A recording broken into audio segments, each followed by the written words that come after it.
Hoy, en Renovando tu Mente, Cada vez que pecas, lo que esa acción indica es que al momento de pecar, tu deseo de cometer el pecado es mayor en ese momento que tu deseo de obedecer a Cristo. el libre albedrío del hombre siempre es puesto en marcado contraste con la doctrina de la elección.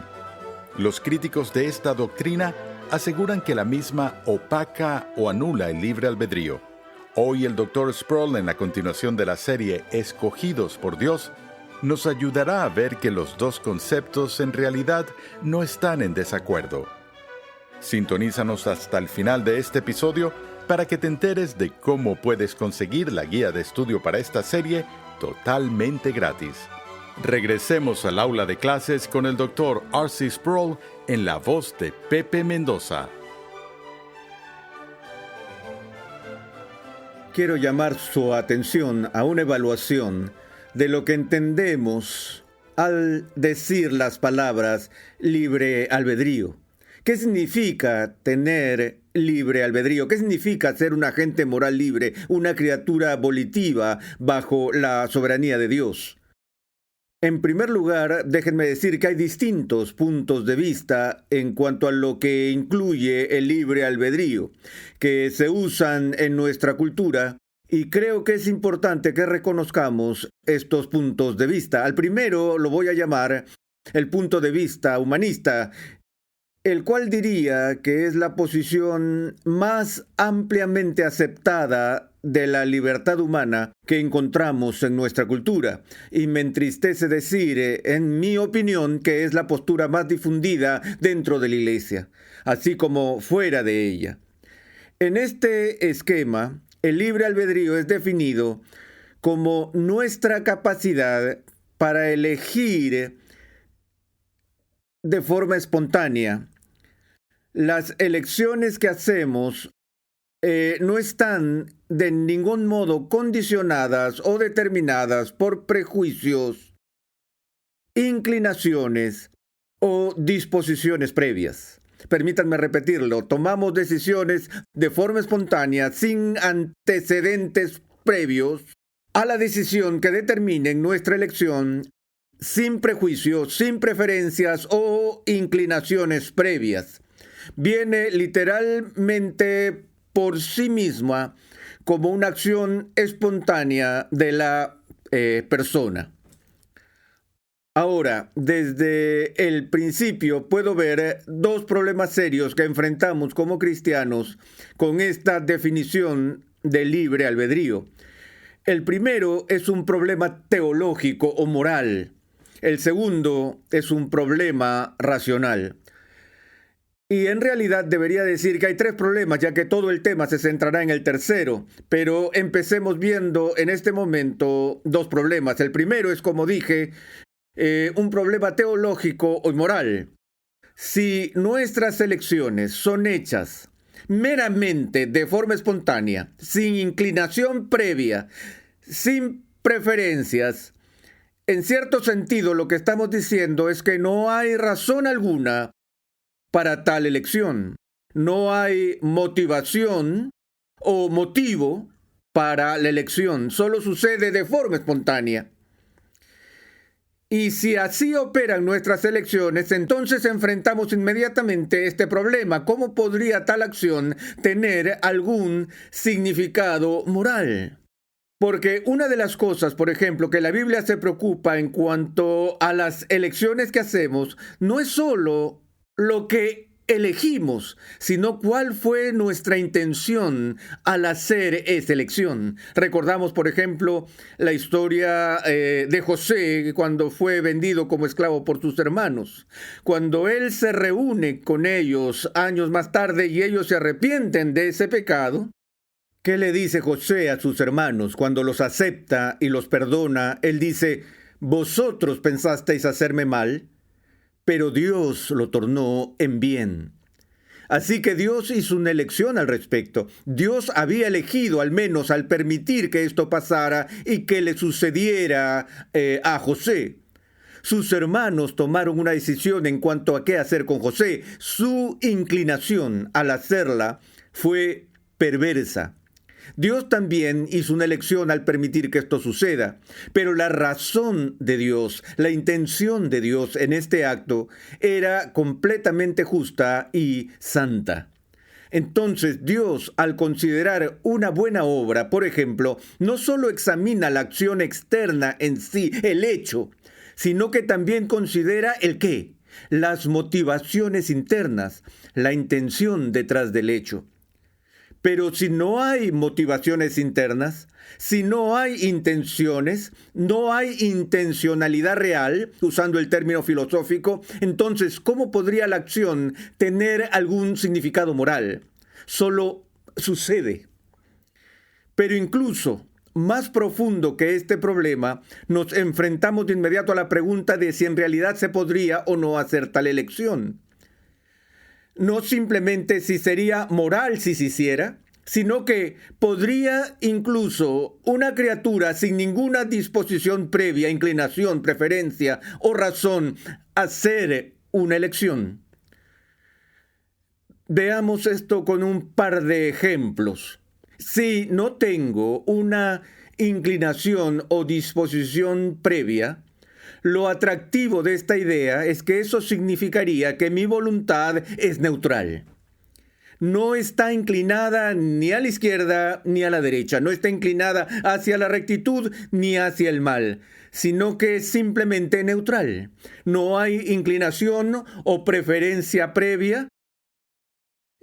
Pienso en la historia de Alicia en el País de las Maravillas, cuando en sus viajes llega a una bifurcación de caminos y ella no puede decidir si escoger hacia la izquierda o a la derecha. Y levanta la vista y está el gato Rizón en el árbol sonriéndole y le pregunta al gato, ¿qué camino debería yo tomar? Y el gato Rizón responde diciendo, eso depende. ¿A dónde vas? Y ella responde, no lo sé. Entonces, ¿qué le dice? Entonces supongo que no importa. Si no tienes intención, no tienes plan, no deseo de llegar a algún sitio, ¿qué más da si vas a la izquierda o a la derecha? Bueno, en este caso lo vemos y pensamos, ahora Alicia tiene dos opciones. Ella puede ir a la izquierda o puede ir a la derecha, pero en realidad ella tiene 4 opciones. Ella puede ir a la izquierda, puede ir a la derecha, ella puede regresar por donde vino o ella puede quedarse parada y no hacer nada, lo cual es también una opción, quedarse allí hasta que perezca de inactividad.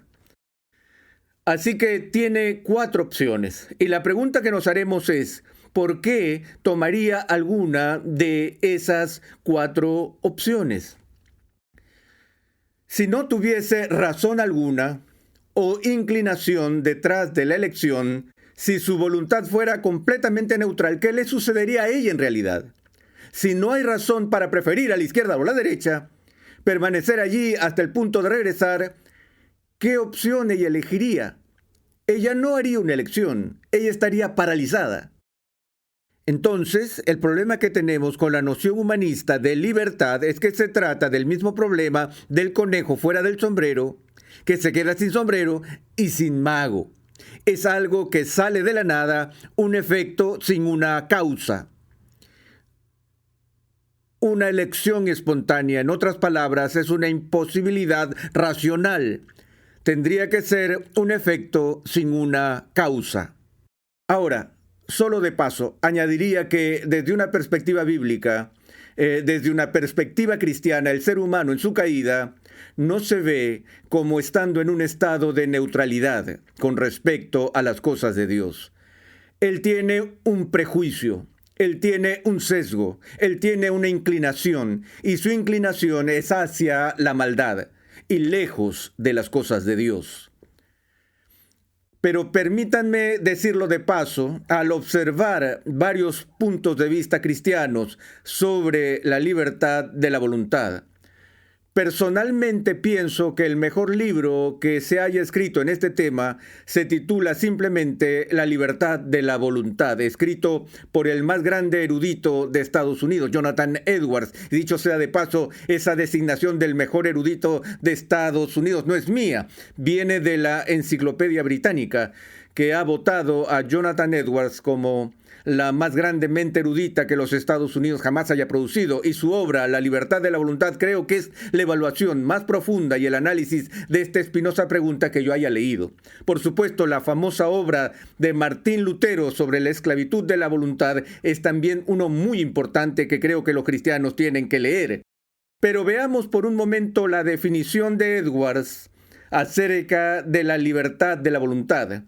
Edwards dice que la libertad o el libre albedrío es la elección de la mente. Ahora, lo que dice es que aunque él distingue entre la mente y la voluntad, está diciendo que los dos están relacionados de forma inseparable. No hacemos elecciones morales sin que la mente apruebe la dirección de nuestra elección. Esa es una de las dimensiones que está muy relacionada con el concepto bíblico de conciencia, que en las elecciones morales la mente está involucrada en esas elecciones. Me doy cuenta de ciertas opciones y si prefiero una sobre la otra para hacerlo, tengo una preferencia antes de poder hacer la elección. Tengo que tener una idea de cuáles son esas opciones para que sea una decisión moral. De modo que la voluntad no es algo que actúa de forma independiente de la mente, sino que actúa en conjunción con la mente. Cualquier cosa que la mente considere como deseable es lo que la voluntad está inclinada a elegir. Ahora, además de las definiciones, Edwards nos da una especie de regla de oro, a la que llamo ley del libre albedrío de Edwards. Y creo que esta es quizás su contribución más importante a la discusión en cuanto a la libertad humana. Edwards declara esto, que los agentes morales libres siempre actúan de acuerdo con la inclinación más fuerte que tienen en el momento de la elección. Para decirlo de otra manera, siempre elegimos según nuestras inclinaciones y siempre elegimos según nuestra inclinación más fuerte en un momento dado. Déjenme decirlo de forma simple. Cada vez que pecas, lo que esa acción indica es que al momento de pecar, tu deseo de cometer el pecado es mayor en ese momento que tu deseo de obedecer a Cristo. Si tu deseo de obedecer a Cristo fuera mayor que tu deseo de cometer el pecado, ¿qué harías? No pecarías. Pero al momento de la elección siempre seguimos nuestra inclinación más fuerte, nuestra disposición más fuerte o nuestros deseos más fuertes. Ahora, nos parece, sin embargo, en este tema de la elección, que hay muchas veces que elegimos cosas sin alguna razón aparente en lo absoluto. Por ejemplo, si tuvieras que preguntarte, ¿por qué estás sentado en la silla en la que estás sentado en este momento? Podrías analizar tus propios procesos de pensamiento interno y las respuestas a las opciones que tenías delante cuando entraste a esta sala y decir con claridad, la razón por la que estoy sentado aquí es porque siempre me gusta sentarme en la última silla, o porque quería sentarme junto a Carmen, o quería estar en la primera fila para salir en la cámara. O era la única silla que quedaba libre y no quería quedar de pie y prefiero sentarme que estar de pie, y entonces mi deseo por sentarme era mayor que mi deseo por estar de pie. Lo que les estoy diciendo es que hay una razón por la que están sentados donde están sentados. Y pudo haber sido una decisión muy rápida. Puede ser que simplemente seas perezoso y no te gusta caminar, y que la silla que viste vacía era la más cercana que estaba disponible. Es probable que las razones sean más profundas que eso. Hay algunos que si caminas con ellas al parque, donde hay una banca desocupada con espacio para 3 personas, y se sientan en la banca, 100 de cada 100 se sentarán en el extremo de la banca en vez de sentarse en el medio. De hecho, generalmente se sentarán en el extremo izquierdo o en el derecho, donde otras personas siempre elegirán el medio. ¿Por qué? A algunos les gustan las multitudes, les gusta estar en medio de la acción, ellos tienen una personalidad gregaria. A otras personas les gusta estar donde puedan tener una salida segura, se quedarán en el extremo de la banca. Y permítanme decir, no siempre estamos sentados allí analizando con sumo cuidado el por qué hacemos las elecciones que hacemos, pero hay una razón para cada elección.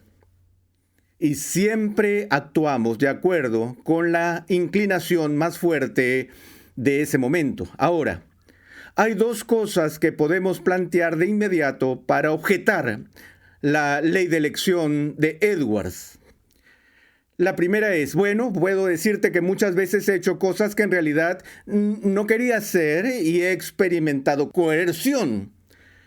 Bueno, la coerción involucra fuerzas externas que entran en nuestras vidas y buscan obligarnos a hacer las cosas que en igualdad de condiciones no elegiríamos hacer. Pero en la mayoría de los casos, el poder de la coerción puede generalmente quedar reducido a 2 opciones. Puede reducir drásticamente nuestras opciones. El pistolero se acerca a mí en la calle, me pone una pistola en la cabeza y dice, tu dinero o tu vida. Él acaba de reducir mis opciones a 2, ¿cierto? Por fuerza externa y coerción. Ahora, al ser todas iguales, no estaba buscando a alguien a quien darle mi billetera esa noche, así que no tenía ningún deseo de darle mi dinero a ese hombre, pero cuando el arma está en mi cabeza y mis opciones son mi sangre en la acera o mi billetera en el bolsillo, de repente tengo un deseo fuerte de vivir y perder mi dinero, en vez de morir y también perder mi dinero. Entonces, en ese momento, mi nivel de deseo de vivir podría ser más fuerte que mi nivel de deseo de resistir a ese hombre, por eso le doy mi billetera. Ahora, podría haber personas en esa misma situación que dirían, prefiero morir antes que ceder a la coerción, aunque sé que si me niego a darle la billetera, me matará de todos modos y se llevará mi dinero. Aún así, de ninguna manera voy a ayudarlo. Entonces dicen, dispárenme, pero aún ahí su deseo de resistir es mayor que su deseo de no resistir, y entonces se resisten. ¿Está claro? Por lo que incluso cuando nuestras opciones se reducen severamente y las fuerzas externas cambian nuestros niveles de deseo, porque este es el otro punto del que tenemos que estar conscientes, es que los deseos humanos fluctúan y son muchos. En situaciones donde hacemos elecciones es raro que solo elijamos entre 2 opciones, o incluso solo entre una buena opción y una mala. Una de las elecciones morales más difíciles para un cristiano es entre cosas buenas. Tenemos 2 oportunidades, pero no estoy seguro con cuál es la que puedo servir mejor a Cristo. Y eso resulta muy difícil. Sabemos que nuestros niveles de deseo cambian y fluctúan, pero la segunda objeción que puedo escuchar en la declaración del apóstol Pablo cuando dice, lo bueno que quiero no lo hago, y lo que no quiero es lo que hago. Y pareciera sugerir allí mismo que el apóstol Pablo, mediante autoridad apostólica, nos está diciendo que de hecho es posible que una persona elija en contra de sus deseos, elegir en contra de sus anhelos. Solo puedo decir en respuesta a eso que no creo que haya sido la intención del apóstol el darnos un tratamiento técnico de las complejidades del funcionamiento de la facultad de elegir. Pero lo que él está expresando es algo que todos experimentamos, que tengo dentro de mí un deseo de agradar a Cristo.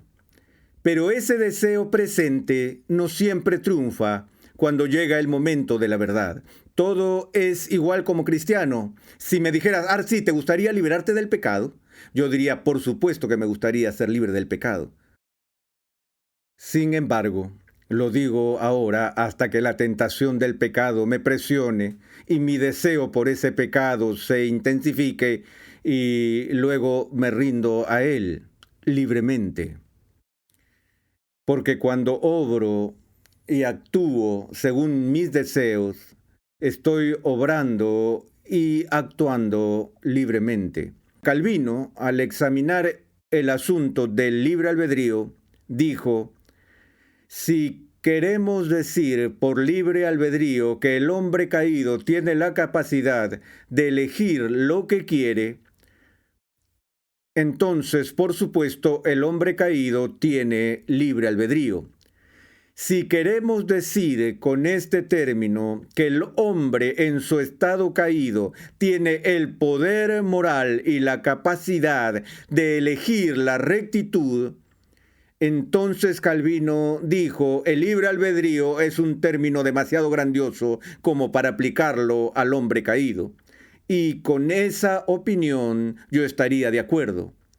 Hemos visto el punto de vista de Edwards, el punto de vista de Calvino, ahora veremos el punto de vista sproulliano del libre albedrío, apelando a la ironía o a una forma de paradoja. Me gustaría hacer esta afirmación, que en mi opinión, cada elección que hacemos es libre y cada elección que hacemos está determinada.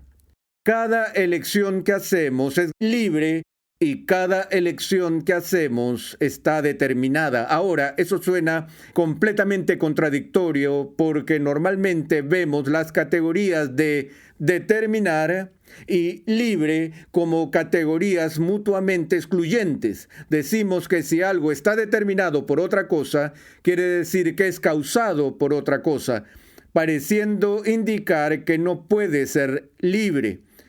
Pero a lo que me refiero aquí, de lo que estoy hablando no es determinismo.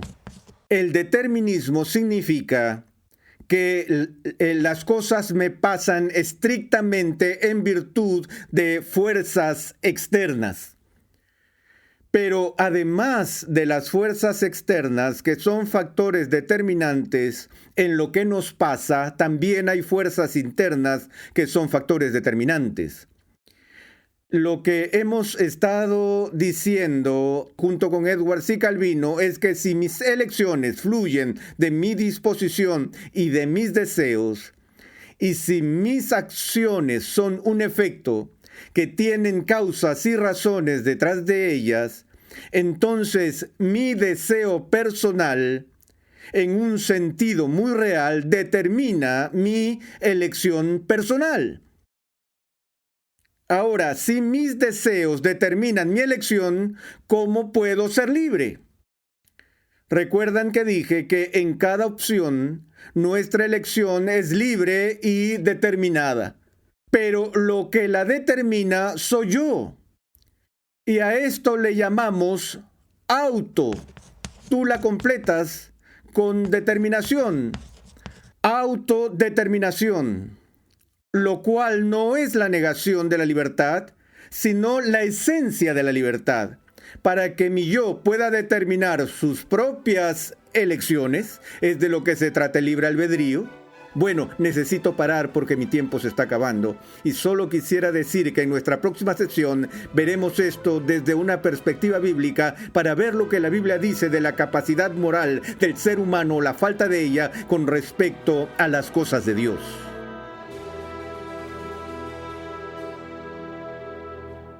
Estás escuchando Renovando tu Mente y la lección titulada ¿Qué es el libre albedrío? Mucha gente afirma que la doctrina reformada o calvinista de la predestinación es incompatible con el concepto del libre albedrío humano. Después de todo, si Dios predestina gente para salvación, ¿cómo podemos tener alguna opción al respecto?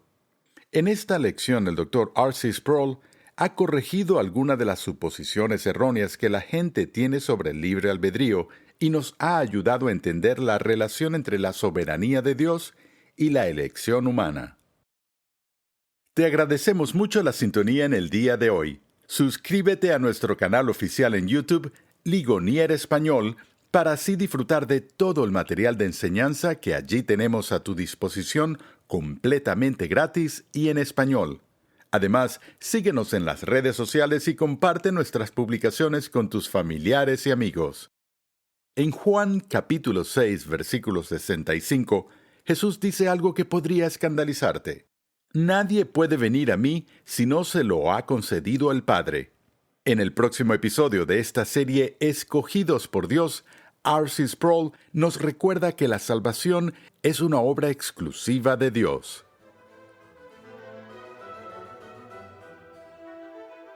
Gracias una vez más por la sintonía en el día de hoy. Te invitamos a visitar nuestra página web renovandotumente.org, donde podrás descargar gratuitamente la guía de estudio de la serie de hoy.